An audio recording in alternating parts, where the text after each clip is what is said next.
With 44 African countries having signed an agreement deal establishing a free trade area, dubbed the CFTA or the African Continental Free Trade Area, there is much anticipation that the move will promote the continent's economic development.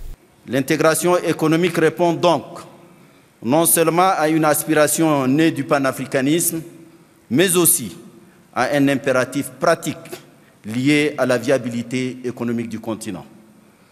De fait, la tenue du présent sommet extraordinaire a soulevé une forte attente à travers le continent. Nos peuples, nos hommes et femmes d'affaires et nos jeunes en particulier n'en peuvent plus d'attendre de voir lever les barrières qui morcellent le continent, entravent son développement économique et perpétuent la misère alors même que l'Afrique regorge de richesses. The creation of a free trade area billed as the world's largest in terms of participating countries comes after 2 years of negotiation and is one of the African Union's flagship programs for greater African integration. A separate agreement saw 27 countries agree to free movement of people across their boundaries, allowing nationals from other signatory nations to stay in their countries for up to 90 days. Both moves are deemed to spur integration and unity. However, Africa's biggest economies, Nigeria and South Africa, did not sign the agreement. Nigeria's President Muhammadu Buhari pulled out, saying he needed more time for consultations at home following objections from business leaders and unions.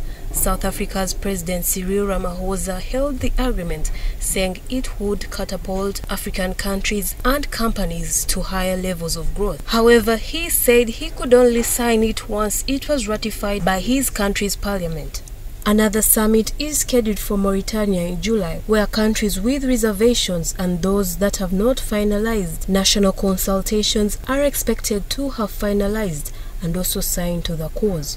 If all 55 African Union members eventually sign, it will create a bloc with a cumulative GDP of US dollars 2.5 trillion, approximately about 2 trillion euros, and cover a market of 1.2 billion people.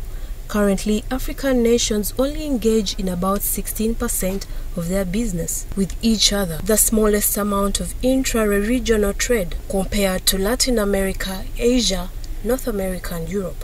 With average tariffs of 6.1%, businesses currently pay higher tariffs when they export within Africa than when they export outside it, according to the African Union. Analysts state that by removing customs and duties, by 2022, the level of intra-African trade will increase by a significant 60%.